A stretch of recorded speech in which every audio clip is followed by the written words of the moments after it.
So if you follow our national, international news, you know that international headquarters in Korea has asked all the communities to do a kind of a unified message today.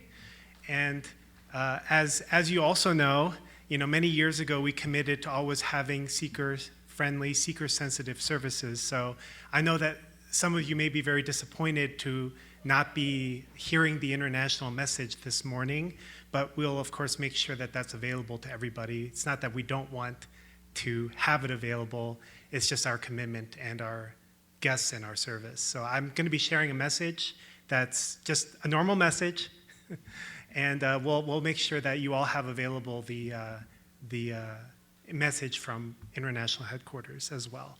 So please forgive me. I know my message won't be as good, but but you get two messages. It's like, that's kind of cool, right? Anyway. So today I wanted to talk about rising above discouragement. And if you are feeling a little discouraged today, you may want to listen. There might be something here for you. Yes, take notes. So it's an interesting time for me personally. As you may have noticed, Pastor Adonia's not here. The kids are all not here. We're this kind of unusual situation that comes along every few years where I'm here all by myself. It's really weird, and I don't like it, but it does happen, because I'm going to be going to Korea in a couple days, which I'm very much looking forward to. Normally, we all try to do everything together as a family, but Pastor Adonia and the kids all went to Missouri for spring break, and where they're experiencing a generational rainstorm, by the way, and flooding. And yeah, right? Yeah, we just got like kind of the little outer rim edges of it here yesterday, but they're getting like a foot of rain every day or something like that. It's crazy. But it's very interesting for me to be in the house, normally of 6, and all our pets and everything. Pets are still there for the most part. But, without 4, of our kids running around, and of course my wife, I'm just living a bachelor's life. I'm eating leftovers, making almost no dishes, still not very clean in the house, unfortunately. And it's a little bit interesting because it's a bit of for me, I feel like it's a little bit of a preview of life to come in some sense, because we're already at a stage where our kids are older. Our twins are, 15, and it won't be very long until some of them start becoming more independent. I don't know if they're going to be leaving the house per se, or what they're going to be doing, but life will change. And for so many years, and I think many of you who have young children can kind of attest to this, for many years you just kind of get used to a new norm, right? Like, you have kids, they're dependent on you, and you just have to make that work. And it just seems like that is eternity. It's always going to be that way. But as some of you who are older and have already experienced your kids moving out of the house, I'm sure you can attest that that happens very quickly. Before you know it, it's like, wow, that part of my life is kind of gone. And now I'm entering a new stage of life where it's like my kids don't really need me, per se, like not for their physical needs at least. And I might see them every once in a while, or just they might need some help or something like that. And I think that for me, it's good to have the experience every once in a while, because it helps to kind of manage expectations a little bit, like remembering that we go through different stages of life, and different stages of life look different. And if we have expectation that life is always going to stay the same, we're kind of setting ourselves up a little bit for some disappointment. For me personally, coming to this stage of my life where I'm in my 40s, which some people would consider to be, or I don't know what is defined as middle age, then it's also a question of like, well, where should I be in my life? And that can be a bit of a slippery slope, because it's very easy to compare ourselves with other people. Very easy to look at somebody who has more, or something that we want in our life, healthier body, more money, more happiness, and get a little bit down on ourselves. But it's funny that we typically only compare ourselves to people who have more than us, or that seem to have more than us, even though there's so many people in the world that we could see as having less than us, having a much less fulfilled life or more problems. We typically don't compare ourselves to those people. We compare ourselves to people who have what we don't have, or what we feel like they have what we don't have, maybe just a perception, maybe not based on any reality. My kids have made a number of friends in their school, my older kids, and some of these friends' families are really, really affluent. Thank you, Chelsea. Chelsea knows. And I go to their houses sometimes to pick up my kids from, outing or a dinner or something like that. And I just feel like I'm driving up to some kind of a movie mansion or something like that. And it may be kind of a guy thing, but I sometimes drive away just feeling a little bit depressed. Compare, like, oh my gosh, but like, I wouldn't trade my life for all the money in the world. But I think that we can all relate that sometimes life can be a little bit discouraging. We don't feel like we're at where we thought we would be at this time in our life. We don't feel like we have what we thought we should have, considering how much effort we might have put in our life. So there's a lot of things to talk about with discouragement. I'm obviously not going to dwell on that, because the whole point of the sermon is to rise above discouragement, not to dwell in discouragement. But there's a really cool speech that our True Father gave back in 1979 called "Do Not Be Discouraged." And I want to read a little excerpt from that speech, because I thought it was really good. And you may want to just go back and read that speech sometime. It's a good speech. So, in the long course of a man or a woman's life, there are always ups and downs. When a man feels successful and like he is conquering the hills in his life, he feels joy. But when he feels unsuccessful and overwhelmed, he feels discouraged. Our physical bodies, but most important, our spirit men, both feel that emotion. Our minds should always be dwelling on how to achieve a higher goal and hope. When the mind is strong, the body always has strength as well. If the mind has a great vision and hope, the body also always reacts by wanting to live up to it. What do you think God's situation is? God is just like man in that respect. God is not always joyful or laughing. If you recognize that God and man's relationship are one, then you know that God is also experiencing ups and downs when man does. If the children in a home are suffering some stress and their morale is low, it will affect their parents. Good parents like to see their children enthusiastic and with uplifted minds. God in heaven is our parent also, and he must react to this like human parents do. The same principle functions in a nation. People who are concerned about their nation always want to see national spirit running high. The leadership of the nation is always sensitive to the spirit of the people. When the people move forward with vitality, the leaders do the same. When the leaders see that the morale of the people is low, however, they are in a position to lift up the vision and hope of the people. Parents try to inspire their children so that they can have healthy minds and great vision. When they feel low, the parents try to devise a way to uplift them. If the parents are really a tower of strength to their children, then there is peace in that home. This principle works the same on every level of the home: society, nation, world, and universe. What kind of parents would you respect as a tower of strength? People who have a vision and a hope and the guts to live them. The same thing can be said about God. He must be a source of hope and strength and will. Finally, God must have wisdom.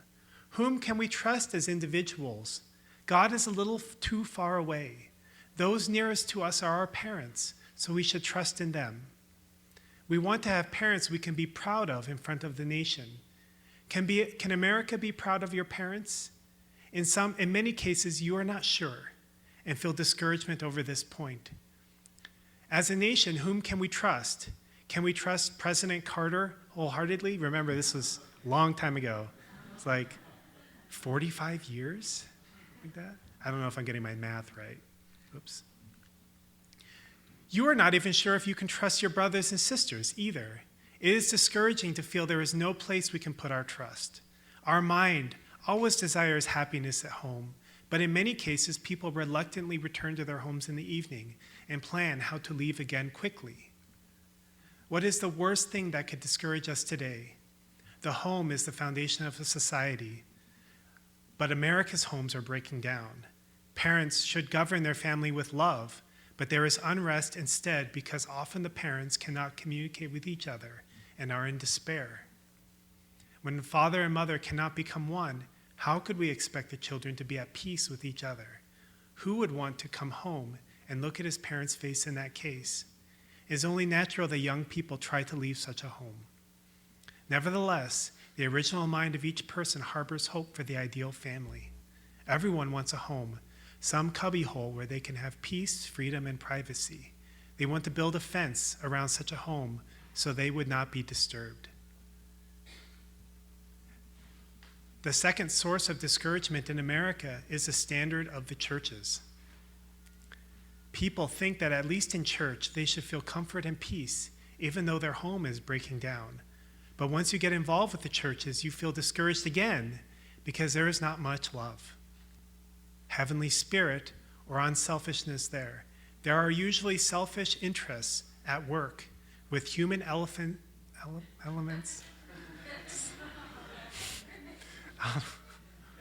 Elements instead of godly elements governing the church. Yet it is unrealistic to ignore this reality and try to concentrate on heaven by yourself and have only an individual life of faith. So, I don't know about you, but I feel like this message is just as relevant now as it was in 1978 or whenever it was. How much we as God's children want to find a place and want to feel at home, at peace in our families, in our society, in our churches. But how much also has there been so much disrest in all of those places, whether it's our family, whether it's our church, whether it's our society as a whole. If we look at it too closely and too critically, it can be a burden that's just too heavy to bear. There's like no happiness there. So our true Father is simply just making the point that there can be a lot to be discouraged about. So I want to switch a little bit. We are in April. We're coming to Easter and remembering Jesus' crucifixion on the cross. And I want to share a small verse from Matthew of his time kind of leading up to the cross. You probably have heard this before. Jerusalem, Jerusalem, you who kill the prophets and stone those sent to you. How often I have longed to gather your children together, as a hen gathers her chicks under her wings, and you were not willing. Look, your house is left to you desolate. For I tell you, you will not see me again until you say, blessed is he who comes in the name of the Lord. So, talking about discouragement seems like a typical, self-help message. It's a fairly universal thing. But I consider it to be a deeply spiritual journey that each person is on to overcome discouragement. And I think it's fair to say that even our true parents and Jesus Christ himself went through times, maybe they didn't get discouraged like the way we get discouraged, but they went through very discouraging experiences that I'm sure didn't leave them unaffected. And, he says here, you can really sense from the words how much Jesus was expressing his love for the Jewish people and how much he wished that they would accept him, and how much if they accepted him, he would have embraced them. He would have taken care of them. He would have uplifted them, and he would have worked tirelessly, done whatever he could in his lifetime to have brought the kingdom of heaven to the world during his life. And we would be living in it today. But he says, you killed the prophets, you stoned those who were sent to you. So he's talking about the prophets, but he's also talking about himself, like how much I invested into you and loved you and didn't do anything wrong, and yet you persecute me. You are sending me to the cross. Like he knew what was going to happen. And so he's also saying, this is what's going to happen. So I don't know about you, but when I read this, I can really feel a sense, like maybe a small sliver of a sense of what Jesus was experiencing in that time. And I think all of us can. All of us who have tried to pour our heart into something, invest into something that was really important to us, only to see it get rejected, to get persecuted, to have person back turned on us, maybe that we really invested into, cared for. Could be a family member, it could be a child, it could be a parent. Could be something that we worked really hard for, and we never were able to see the results of it.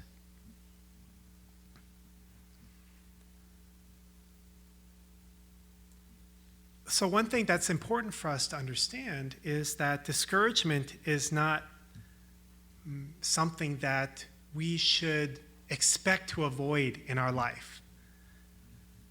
We understand and we learn through the principles of restoration and history that God has always been a God of hope, but also heartbreak, disappointment, and persistence. Having setbacks, getting discouraging results has always been a part of the process. Can you imagine like restoration or trying to live a meaningful life or trying to follow God's path in your life and never getting discouraged about something, like never getting a setback? Like that's never going to happen. That's unrealistic expectations for us. That doesn't mean that everything that happened should have happened, but it's just to say that we're trying to live a meaningful life. We're trying to live a life for God. We're trying to restore our lineages, our families, our past. There's going to be some challenges along the way. There's going to be some painful things that are going to happen along the way. It's not going to be smooth. So, Jesus, our true parents, inevitably faced this, but they didn't become bitter. Like Jesus in the verse he's obviously maybe a little bit frustrated, disappointed, but not bitter, not angry, not, I curse you. But actually, he says, you will not see me again until you say, blessed is he who comes in the name of the Lord. That's saying that, in a sense, that's saying there's the door open. If you turn around, then there's a door open for me to come back. If you do this. And of course, our Heavenly Parent has walked this path of heartbreak more than any human being. As our true Father, he says, God has walked the path of history with a broken heart, trying again and again to reach his children. He does not give up. He cannot give up because he is our parent.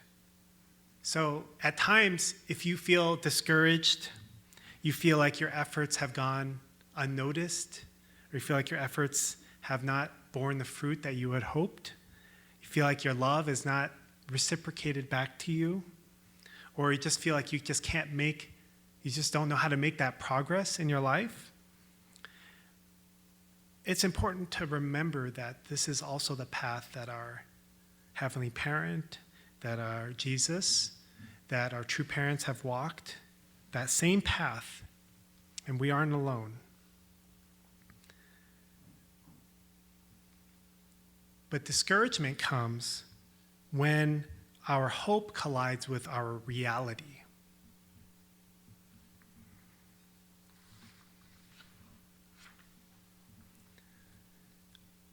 recently I was feeling very discouraged. I can't go into details, but I had like a kind of a thing that I've been working on, and I put a lot of effort into it. And I was feeling very discouraged because I felt like for the amount of effort that I was putting in, I wasn't getting the results that I was hoping for. And I ended up, when I personally get very discouraged, I do two things. I spend a lot of time on my phone. Some of you can relate, I hear. They call it doom scrolling. It's where you just mindlessly scroll through your social media, practically not even looking at anything, but just looking for some stimulation, something interesting. And before you know it, you've spent like an hour or two, or maybe even longer. And then the other thing is eating lots of junk food. And that was... why did I say that? Let's see here. There was a point. Yeah. Thank you, yes. So the reality is that made it worse. This has always been my experience. Doing these things which we do out of, because I don't think I'm the only one, out of feeling a little discouragement. Oh, it doesn't matter anyway. Who cares, Nothing I do matters. Ends up actually making us feel worse.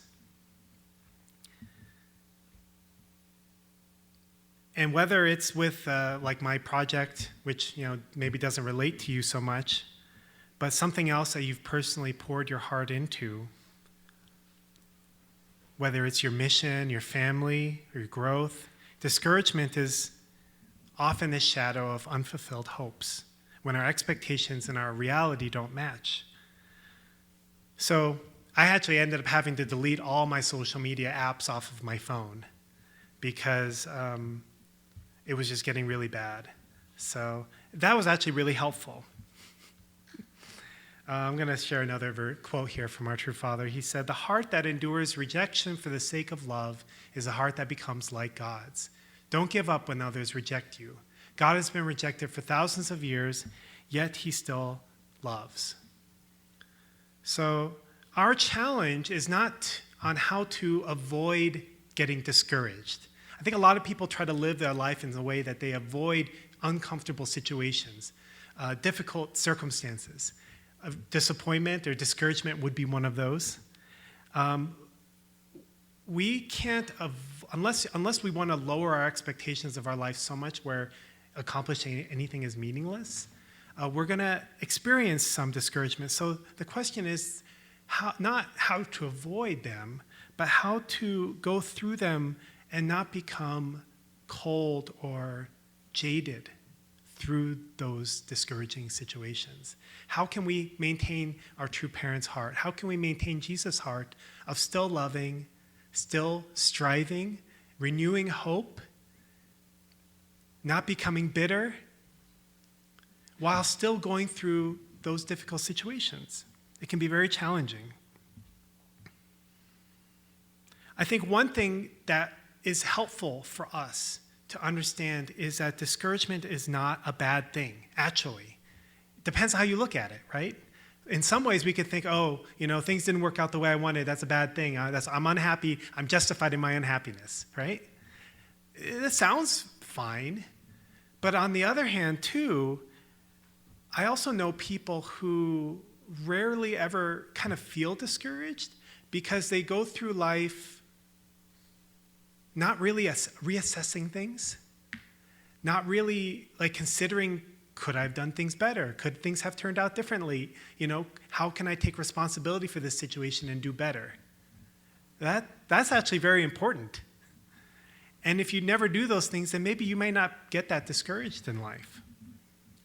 So in some ways, being discouraged can show that you are trying to do something that is difficult, that's meaningful. It's not in your comfort zone. It's not something that comes easy to you. You're going beyond what you feel comfortable to do. You're doing something that you care about. even if it's difficult. It probably has greater meaning than just to other people and to this world than just you and your personal endeavors.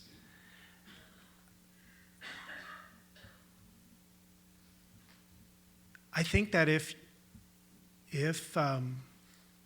Jesus and our true parents didn't try to live such a sacrificial life and change the world, they wouldn't have had to go through the things that they went through, right? So same with us. It's not something that we should be ashamed of when we try to do something meaningful and we get discouraged along the way. It means that we tried to do something that was bigger than ourselves. It was worth doing then, and it's still worth doing now.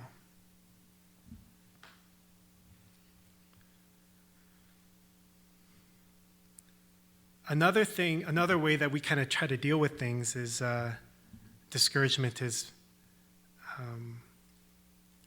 wait a second.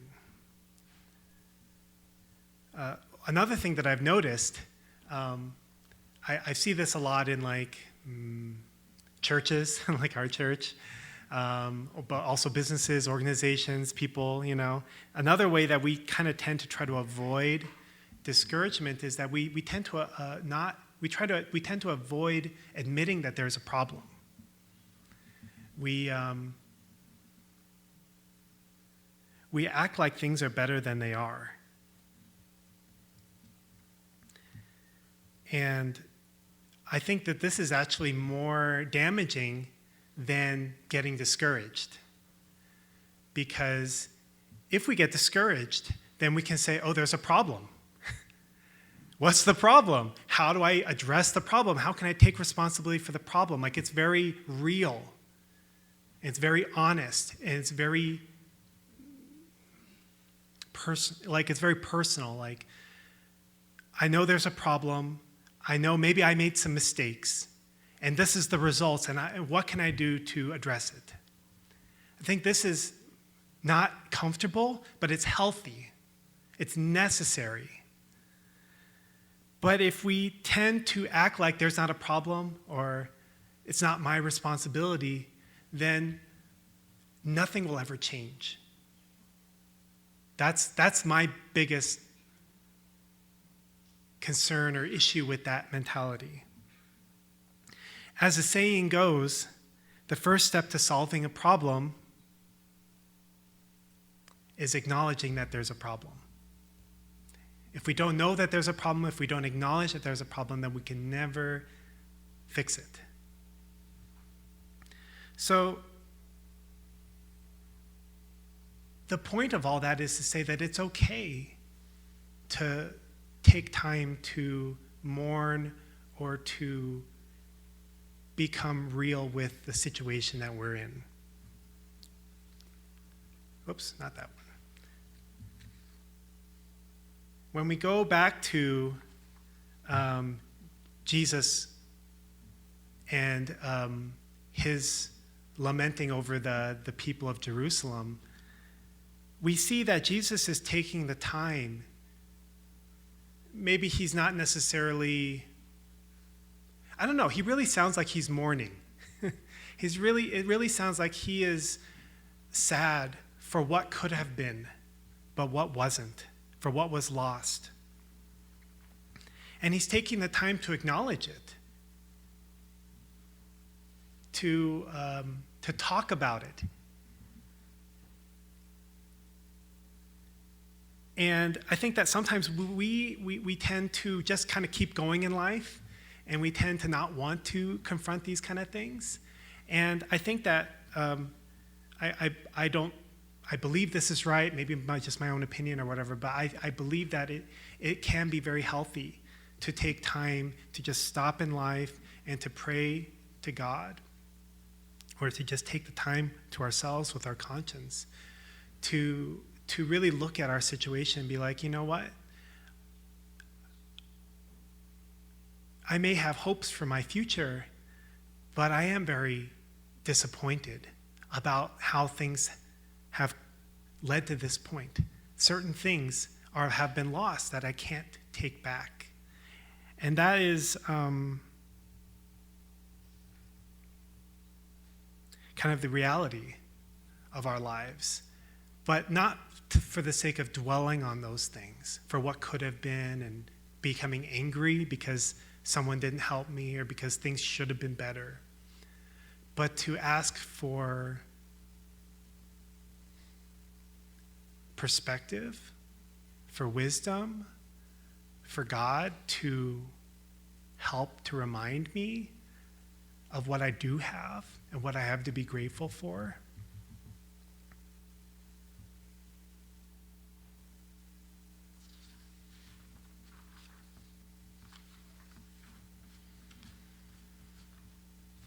So gratitude at the end of the day is kind of the key to helping us to overcome discouragement. Even though God's history has always been that of one step forward, two steps forward, one step back, and even though that can be very discouraging, not just for God, but for all of us, but God is always moving towards restoration. God is always moving towards betterment of humanity.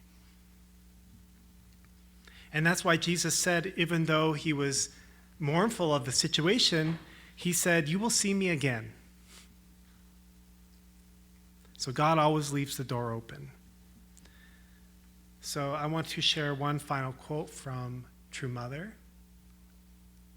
She said, "I have but one life goal, to live in utmost gratitude." And also, as a reminder, this is from when True Father is going to prison here in America, in Danbury, right at that time. "Today I will be more grateful than yesterday. Tomorrow I will be yet more grateful. However, I must confess to all of you that even though I feel that I have to be strong, determined, and constantly moving forward, it is sometimes inevitable that I feel rather weak, rather sentimental and emotional, and that is the truth of the matter. I always think, what is the true way to pursue a life of faith in God? If we have a way of knowing the will of God precisely, then to fulfill that will is of course ideal. But in many cases, we do not have that good fortune. So we stumble, wander, and go back and forth. We all have some feeble tendencies.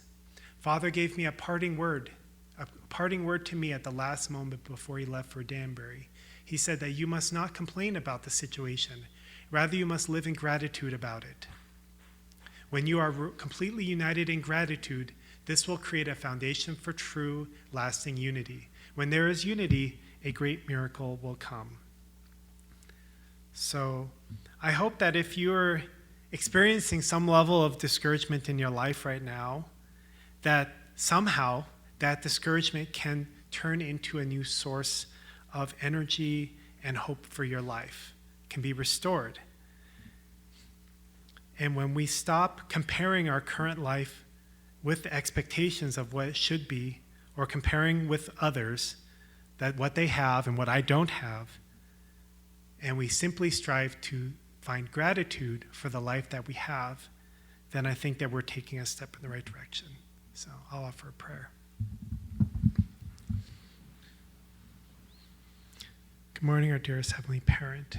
Thank you so much for this day. Thank you so much for the opportunity, Heavenly Parent, for us to be in community and be a family of faith where, Heavenly Parent, we can go through the ups and downs of life together, where we can support one another, Heavenly Parent, as we are all your sons and daughters, Heavenly Parent. We are all your children, and none of us has the opportunity to go through life not experiencing some of these things that you have experienced, that our true parents have experienced, that Jesus had to go through, dealing of working and investing into things. And Heavenly Parent, sometimes, many times, things just don't always turn out the way that we had hoped. And that can be very heart-wrenching, Heavenly Parent. And I hope that we all, Heavenly Parent, can, at the very least, find that solidarity, that connection with you, Heavenly Parent, that has had to go through that through all of history, and also to witness your children going through that. And just like any parent, that's not what you wanted. You didn't want to see your children having to go through these things, Heavenly Parent, but it's the world we live in, and it's what it takes to make restoration happen, Heavenly Parent. So we can't take back the past, Heavenly Parent, but I just really pray and I really hope and pray that your Spirit can come into each person here, Heavenly Parent, that's seeking for your Spirit, that is seeking for gratitude in their lives, even amongst a difficult situation that's hard to find gratitude in, that we can become, we can see that we are truly your children, that we are walking this path hand in hand with you, hand in hand with Jesus, hand in hand with our true parents, Heavenly Parent. It's not a different path. It may look a little bit different, Heavenly Parent, but we're walking hand in hand. I pray that you can guide us always, help us keep humble, Heavenly Parent, help us to always seek for you, and we may get a little weighed down sometimes, Heavenly Parent, by our discouragement, by our frustration. We may be tempted to blame somebody. We may be tempted to become bitter and compare. Heavenly Parent, please help us to shed that. We don't need it. We don't want it. It doesn't help us in our life. Heavenly Parent, we want to go the path that you have for us. Heavenly Parent, please help us to do that. Please, you know each person's situation here, and I just pray that that we can invite you into our community, into our families, into our lives, that we can become really people that embody your love and walk hand in hand with you in this world. I thank you, Heavenly Parent. I offer this prayer on behalf of all our blessed families here, and in my name, Michael Doan Hendrick, Blessed Central Family, amen, and adieu. Thank you.